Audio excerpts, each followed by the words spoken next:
Hello, everybody. I'm Paul Yeager, and this is the MTOM podcast, a production of Iowa PBS and the Market to Market TV show. I like to be outstanding in a field sometimes. Beautiful morning, like it is here today.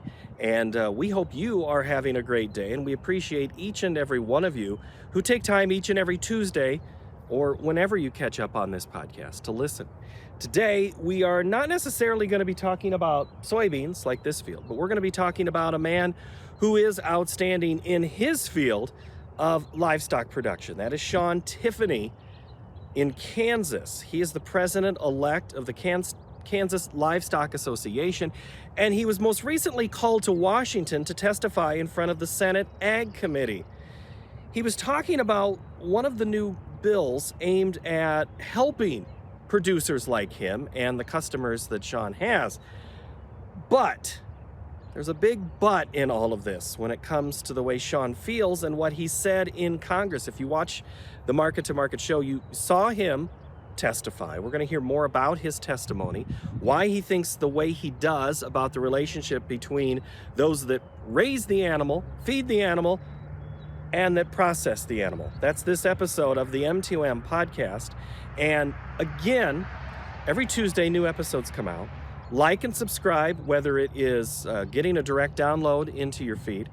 If you watch us on YouTube, ring the bell. You always know when a new episode comes out. Sneak. If you do subscribe, send me an email on when it comes out and when you watch, when you listen. Want to know some of your habits. Appreciate all of you.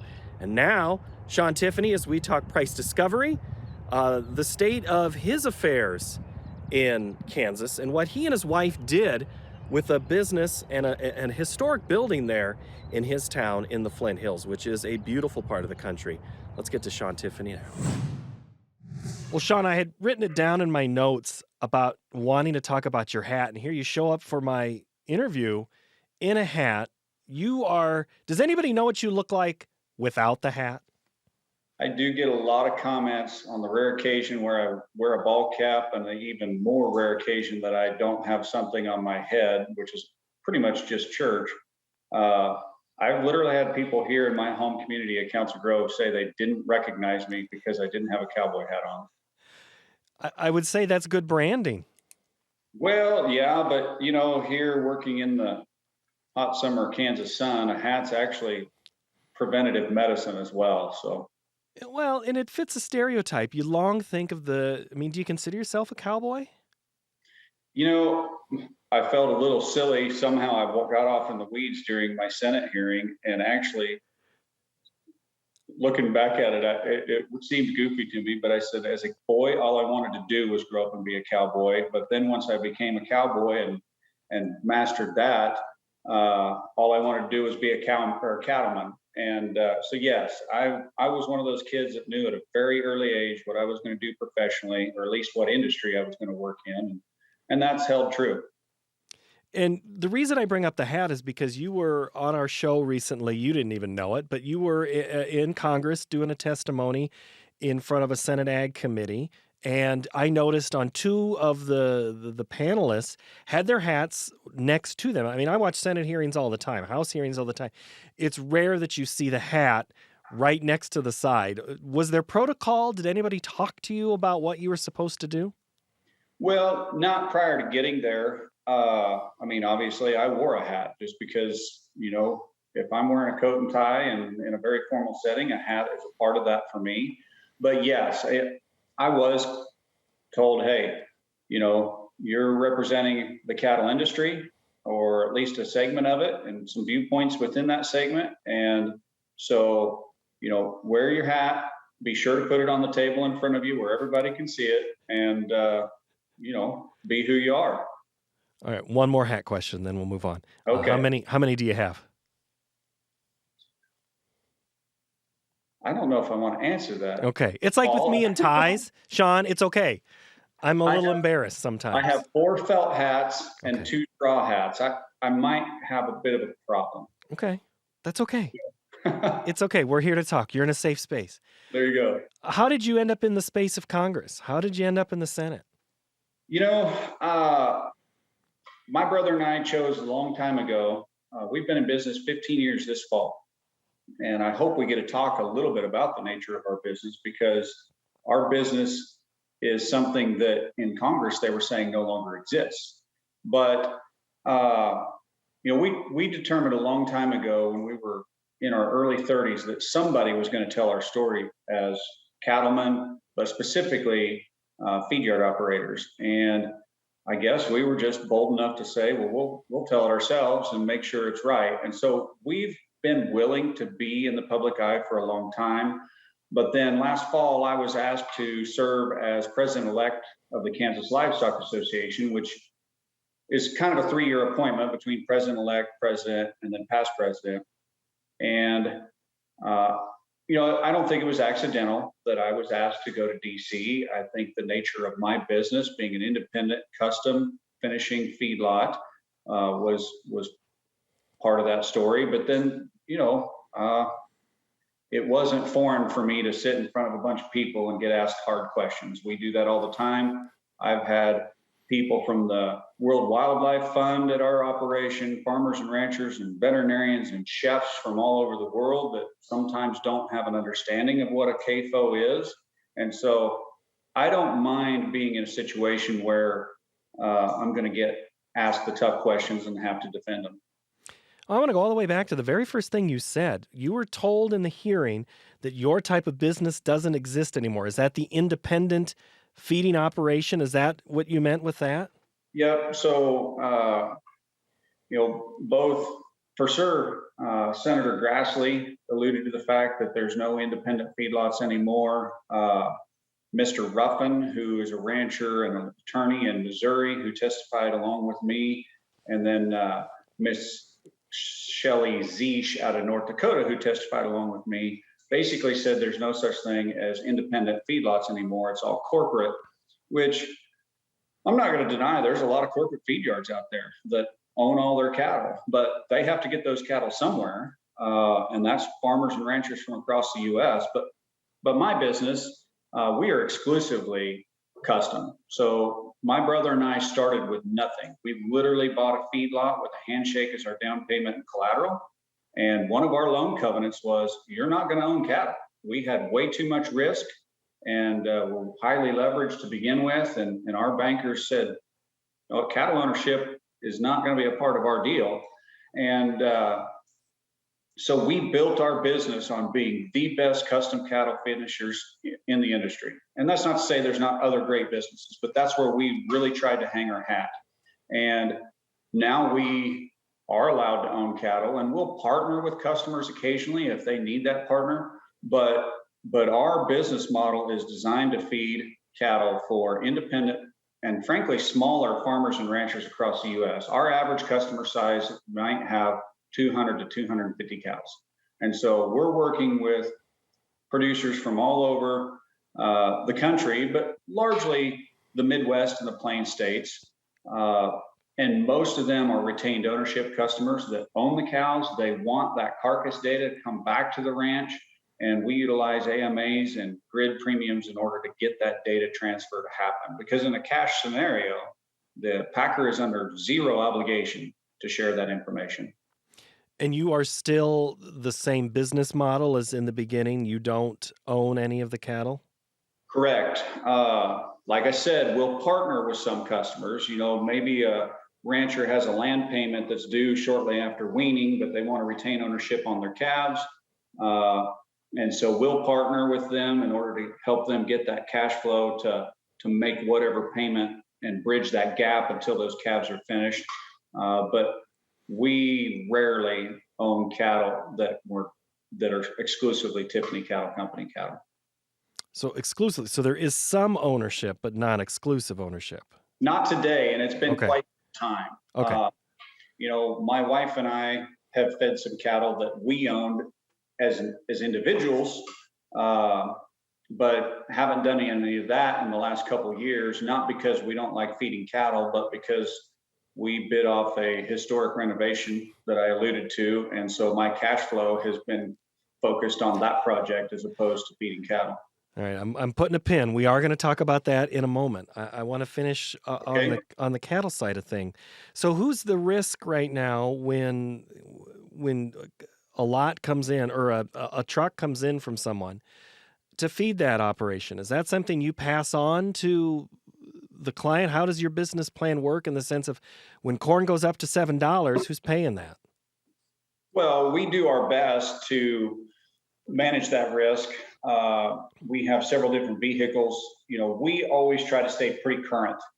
Uh, I think any of us in this industry agrees that if you try to outguess this market, it's it's sooner or later going to go the wrong way for you. And so we try to stay close to 60 days bought on all of our commodity needs. That way, we're pretty current with the market. We don't speculate because, frankly, if I was doing that, I'd be gambling with my customers' money. And but if they want to manage that risk in some form or fashion, we'll help them either hedge off the corn that their cattle are going to eat while they're in our care, or let's say they've got a pen, and I calculate that over the time that they're in our care, they're going to eat, you know, 2,500 bushels, whatever. I will actually go out and buy that corn on their behalf for the months that they're going to be in our care, and then their risk is locked in. Okay. Because we hear, and I think of my own family setup. I mean, it's totally different than what you were doing. We were exposed to, we had some corn in the bin, but that was not really for the cattle operation. That was for something else. And we hear and read and even talk about on our show all the time about the exposure that a feeder faces right now with high input costs. I mean, is that Correct. accurate for you too? Well, it is, and it's especially true in the scenarios where you own them all. Matter of fact, if CattleFax has data showing the profitability of every sector of the beef supply going back to the 1980s, including the cow-calf sector, the background or stock grower, or background or stocker operations, and the feedlot operations, and the packers. And frankly, if you look at that data, why anybody would want to become a cattle feeder is beyond me. Now, the reality is those numbers don't take into effect any risk management margins, any margin on feed raised by the operation. So, like in my business, we're sizable farmers for our area as well, and we try to raise as much of the commodities that we're feeding our customers' cattle as we can. That's partly because of quality control, but it's partly because it allows me as a farmer to be a retailer as opposed to a wholesaler like most farmers that just haul their commodities or grains to town and take whatever the elevator happens to be bidding. Well, that makes sense in that way. And every lot's different. There's a concern right now here today in the middle of 2022 that the people like you are absolutely going to get squeezed out. But even those that are independent, that might not be your size, that what happened to the hog industry is going to happen to the beef industry. Integration from top to bottom is going to be it. Do you agree with that statement? Well, I think there's some things that will limit that in the beef industry. For one, cattle production takes huge acres of grazable acres, both for the cow-calf sector, the backgrounding stocker operator.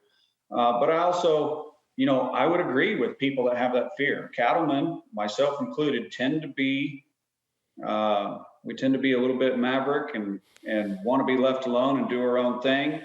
But I honestly don't think the packers want to own the entire beef supply chain. The logistical hurdles of managing that would be almost impossible. Now, do the packers want to know, because of efficiencies and logistics, that a certain amount of cattle are going to be coming and be ready at a certain time? Absolutely, they do. But as a cattle feeder, I want to know that I have a market available at a certain time for a certain type of calf. And that's where I disagree with those that feel like a mandate will fix that. I do believe negotiated grid trade is a good thing, and we need to do more of that. Matter of fact, there was negotiated grid trade reported today in Kansas. There was negotiated cash trade today in Kansas. But I get a little bit leery of having the government come in and mandate that. And there's several reasons why. It's not a mandate on me as the cattle feeder to sell a certain percentage. It's a mandate on the packers to buy a certain percentage.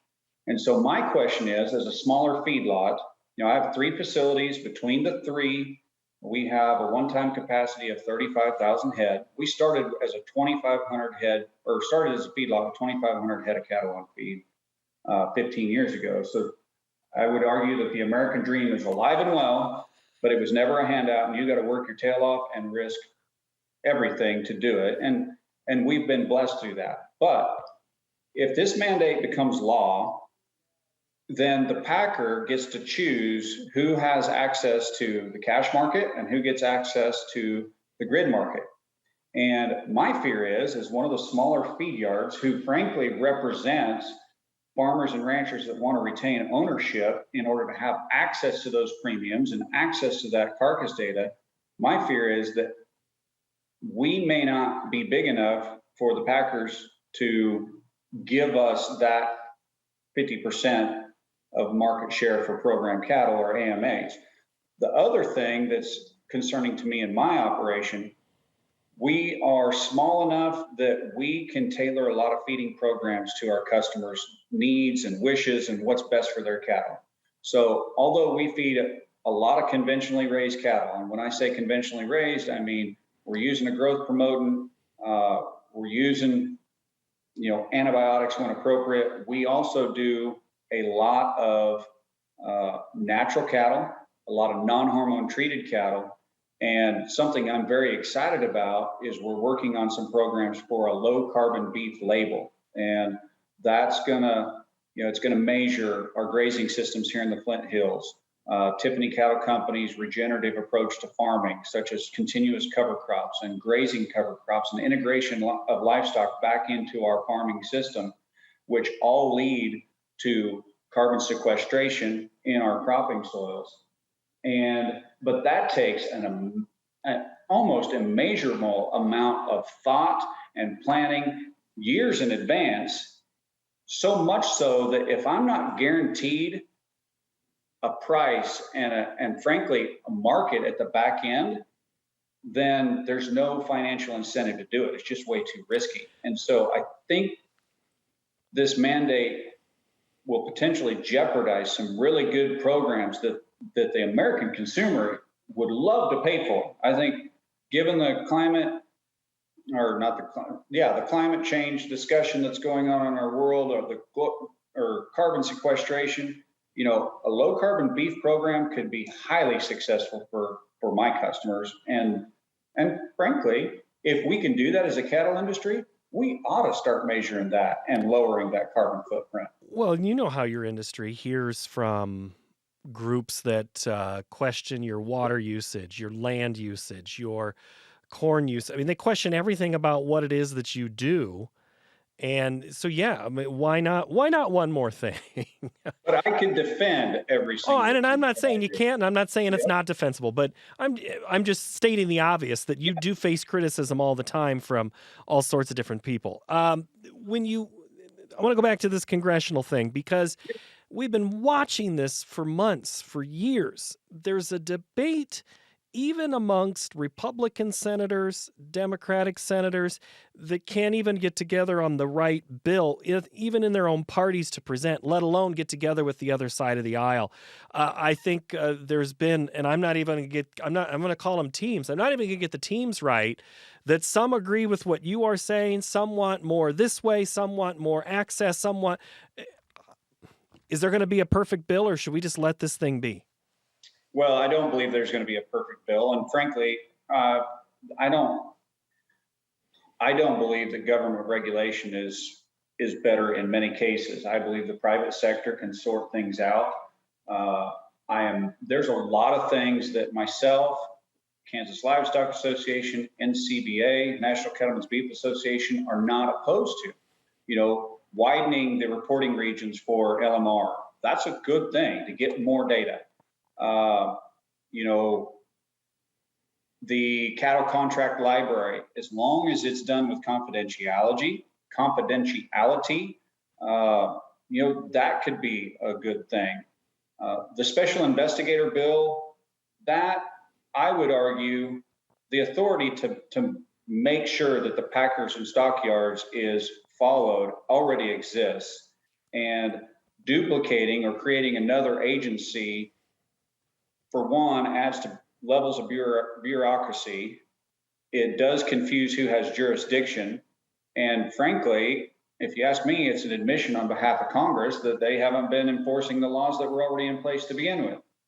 The biggest thing that I'm opposed to, and frankly, NCBA and KLA, is the mandate, just because who gets to choose is the packer, which gives them more leverage. And I've got friends that do manage large corporate yards.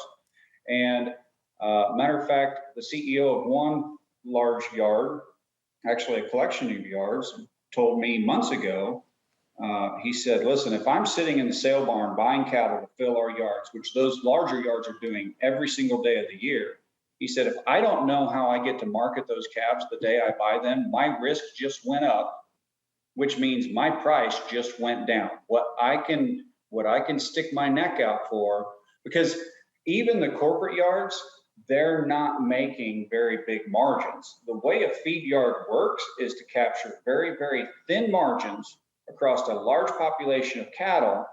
But if all of a sudden there's some hiccup, like you can't market them the way you thought you were going to, and that thin margin goes away, well, guess what? Your profitability just evaporated. So you think things are cyclical? Because I mean, we look at packer margin and go, boy, that looks pretty good right now. Is that going to stay this way forever? Do you think that's what Congress is trying to tackle? Well, I know things are cyclical, which is why we have this conversation about once every 10 years. And that's because, there's an old saying that the American farmer can ruin a bull market in 1 year. Wheat gets high. Guess what? Everybody's going to raise wheat next year and the price goes down. It kind of goes hand in hand with the old saying, the cure for high prices is high prices. And cattlemen are no different. It just takes us longer. And the reason it takes us longer is because a longer generation interval, frankly, even a calf that's less than 20 months of age at harvest, if you factor in, from conception till the time that animal hits somebody's plate, oftentimes we're in advance of 2 years. And so this cycle builds and builds and builds, and cattle are being profitable. So guys start retaining more heifers and they start expanding acres, and their cow herd grows. And then all of a sudden we have more beef than what demand can justify. And all of a sudden prices crash. But we're kind of at the top end of that right now. A lot of guys, because of lack of profitability, have been culling some cows and retaining fewer heifers. But when you couple that with just these horrible droughts that have been going on in the West, where unfortunately ranchers have had to sell off cows that they have invested a tremendous amount of thought and money into, well, then all of a sudden we're not producing as many calves, and then things tip our way. And I'm not an economist, I'm not an expert in that area, but a lot of things that I'm reading are suggesting that that's going to occur as early as fall of this year. Yeah, and that's consistent with what our folks have been saying on the show when we ask about this. There was some that they felt August, September was going to be good. Now it's looking like September, October doesn't look good. So yeah, I mean, you're dealing with some immediate turns. But if I had a list right here, Shawn, of a whole bunch of things that have hit your industry, you've hit a couple of them. It's not stability. It's not predictability. I mean, you have to be dealing with things that are unpredictable. But when you have a fire at a major feedlot in Kansas, a Tyson fire, that trickled down to the whole system. And then COVID came, and that was it changed our shopping habits and end habits of where the product went. Oh, and then it hurt the whole processing of the animals themselves. And now we get a drought. Oh, on another year of drought. You've had a lot to weather. Has there been one thing, or is it a multitude of things that you've had to deal with? Well, agriculture as a whole is always a multitude of things. And I think one of the reasons this topic right now is such a debated issue is because emotion has entered in. And do I think the Packers should have been making $1,000 a head when we were, not being able to ship cattle that were contracted for the time being. No, that's a tough pill to swallow. But I'm also a capitalist, and I realize, number one, none of these cattle are worth anything without the packer. The American consumer does not buy cattle. They buy beef. And the only way we as cattlemen can transition our product into a product that the American consumer, or frankly, the global consumer, can utilize is with a packer. Now, I do think diminished packing capacity has been detrimental for us, but I don't think the packers sat around and said, you know what, we're gonna diminish some packing capacity so we can destroy the American rancher. They did it because they were losing money on certain plants, and every good businessman tries to stop the bleeding where they can. The other thing is they can't survive without us either. We are the manufacturing plant. They are just the further processor. The other thing I've asked a lot of cattlemen is, let's say the shoe was on the other foot. Let's say you were making $1,000 a head and the packer was losing all the money. Would you be arguing for a mandate now? And yes, I definitely would like to see more equitable distribution of profitability across all segments of the beef supply chain. But I don't think we need the government to step in and do that for us. I think let the free market work. Frankly, if you look at profitability of the packing sector over the last 30 years, going and owning a packing house doesn't look like a very good business venture either, because up until about the last 5 years, they were losing money hand over fist, which is what led to some of the closures of these plants. Right, and when's the last time you saw a new beef plant open, a new beef processing plant open? Well, there's some smaller regional There's a few plants. small ones. Yeah, and we're actually supplying some of those smaller ones. Tiffany Cattle Company is, but it doesn't move the needle a lot. I would love to see, this is one area where I don't think legislation would be bad, is reducing regulations to starting up a new plant. That's one of the biggest hurdles, both financially and frankly, just the risk is it's always a moving target with regulation. Let's set some standards. Let's get some reasonably priced regulatory things in place to where folks or cooperatives that want to build a small regional packer or even a sizable one can afford to do so. And not only that, not only can they afford it, but also know what the target's going to be in the 3 years after it takes to construct it, because these regulations are changing all the time. And how do you even know what to do in starting a brand new startup if you don't know where it's going to be when you get the plant finally up and running? I agree, and that is the topic. And then there's, even before you get to the regulations, there's just finding the location. It's I think we had one of our analysts say several months ago, he's like, oh, well, you want to fix it? Are you going to put a beef packing plant in your backyard or a hog processing plant? Once you clear that hurdle, then it comes, there's a whole series of hurdles. I want to get into the weather real fast here, Shawn. Recently, heat wave came a little early. We talked about the number of cattle coming off of pasture land into lots. That's kind of how we hear what has happened. So there's an excess number, and then all of a sudden the heat comes through. What happened? Just not cool enough nights for some of these animals? Well, so my feed yards are in eastern Kansas. We are not in the heart of cattle feeding country. And part of the reason folks don't part of the reason that the heart of feeding country is out at the western end of the state is because it is such an arid environment. I've talked to some producers out there. This was an incredibly unique set of circumstances. It's certainly not unprecedented, but this one was on a large enough scale and caught enough media to where this one has been very, very visual. And, the way I understand it, in the southwestern Kansas region, they had been experiencing some considerably cooler temps than normal. I was told this morning by a guy that lives at Garden, they were seeing highs in the 80s and lows at night and times in the 40s. Well, then they caught a sizable rain, which I think all the farmers were very thankful for. But then immediately after that rain, temps skyrocketed up to above 100. And so cattle that were on feed that had maybe never experienced any considerable humidity in the course of their lifetime are all of a sudden still having some spring hair coats. They're fat and at their terminal endpoint. They are all of a sudden experiencing incredible temperatures coupled with high humidity. And then on top of it, the one place on the planet that never has calm days, experienced several calm days.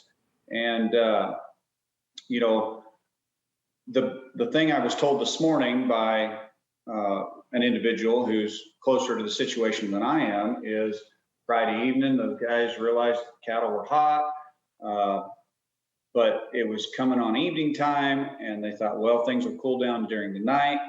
Well, it didn't get below 80 degrees at night or that night, and they got there in the morning, and cattle had actually died from heat stress during the nighttime hours, which is almost unheard of. Yeah. I've never experienced that personally because cattle are built to handle a wide range of temperatures, from sub-zero to incredibly hot.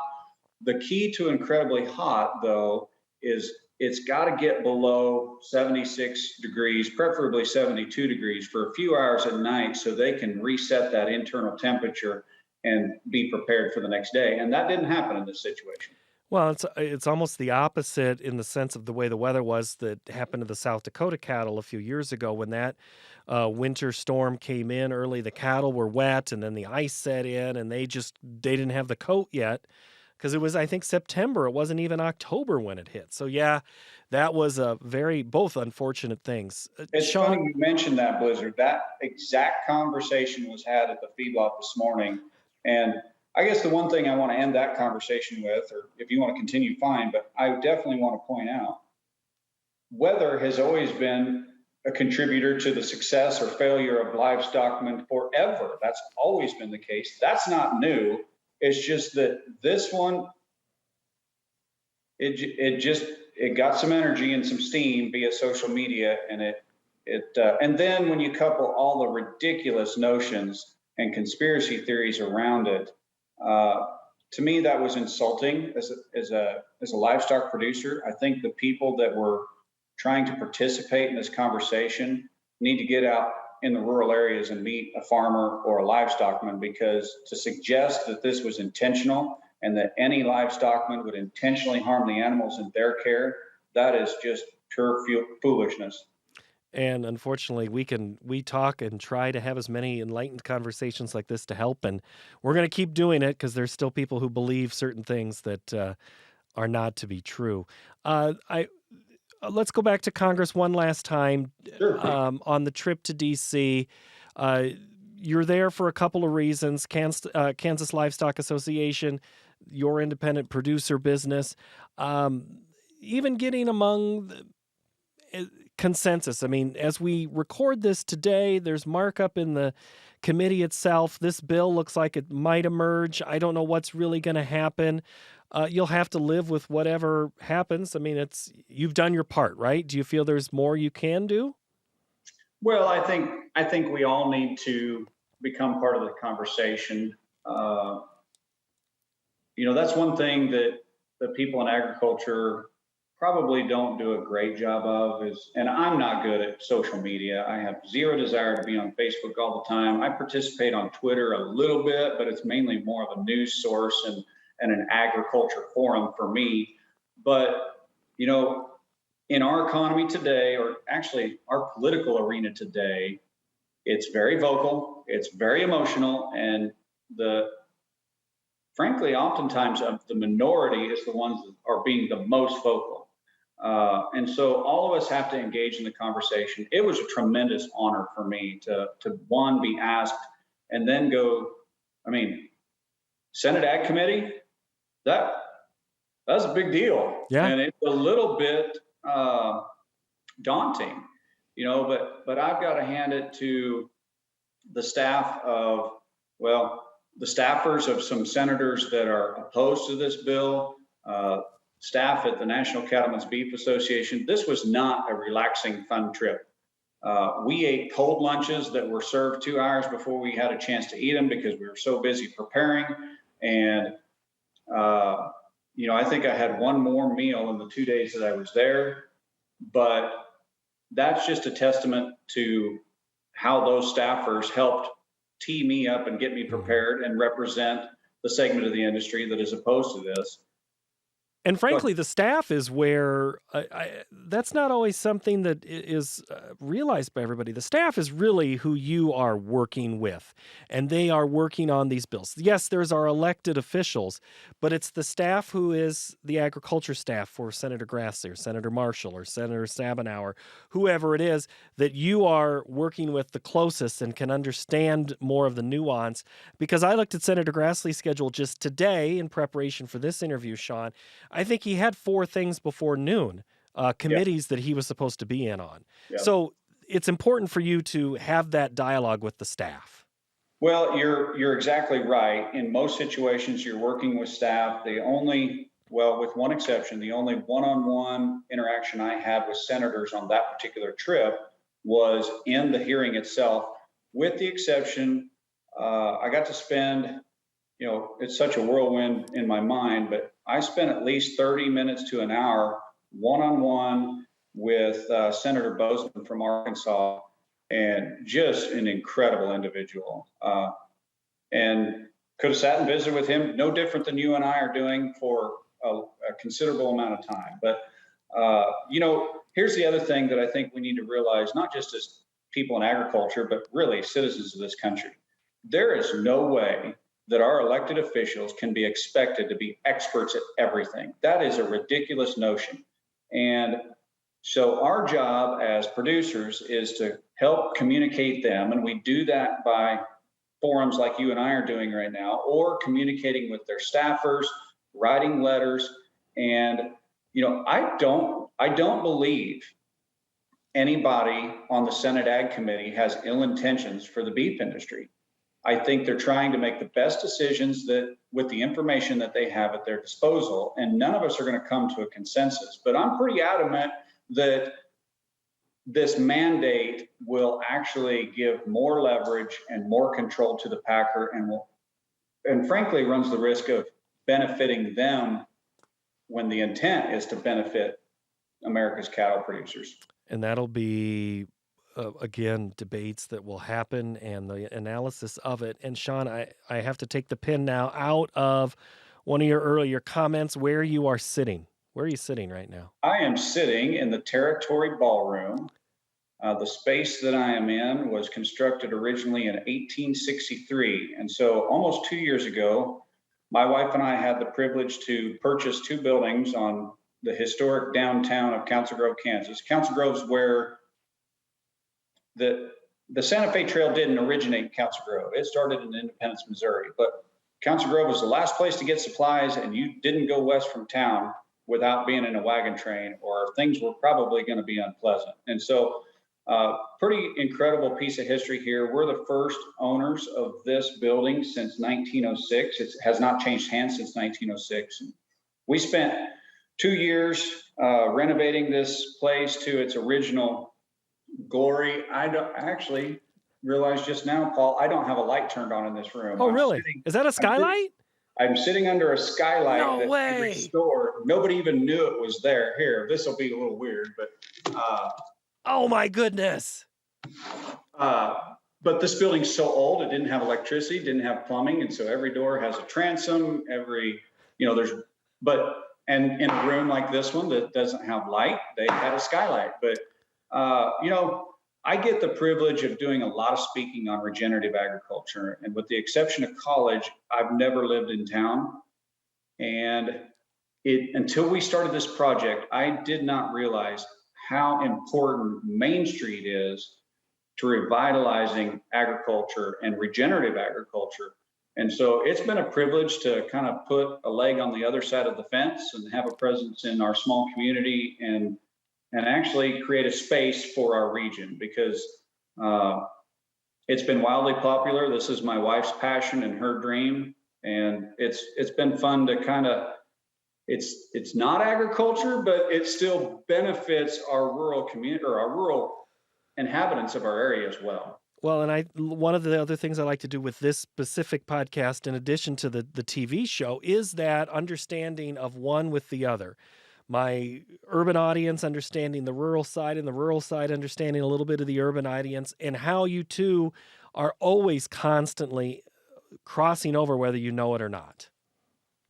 There's no doubt in that. I'm actually listening to a book that just came out last week, and it's talking about how the global world that we live in today, how it came to existence after World War II, and how maybe there's some indications that we may go through a period of deglobalization. But what I was listening to earlier was what drove people from the farm to the cities, and just how all that came about. And it's just fascinating to me to understand what agriculture, how it's participated in that whole narrative of what's built this country, and frankly built the global system that we're a part of today.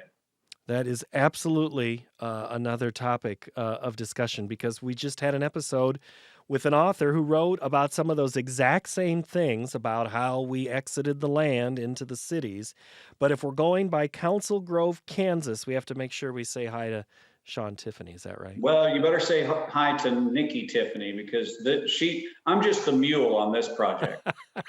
But you've done well. Shawn, I appreciate your time. Thank you so much for your insight, and we'll chat again soon. Thank you, Paul. Have a great evening. That will do it for this installment of the MTOM podcast. If you have any feedback for me, send it to the show. I've already given you my email, paul.yeager@iowapbs, or you can email market2market@iowapbs.org. New episodes each and every Tuesday. Thank you so much for watching. We'll see you next time.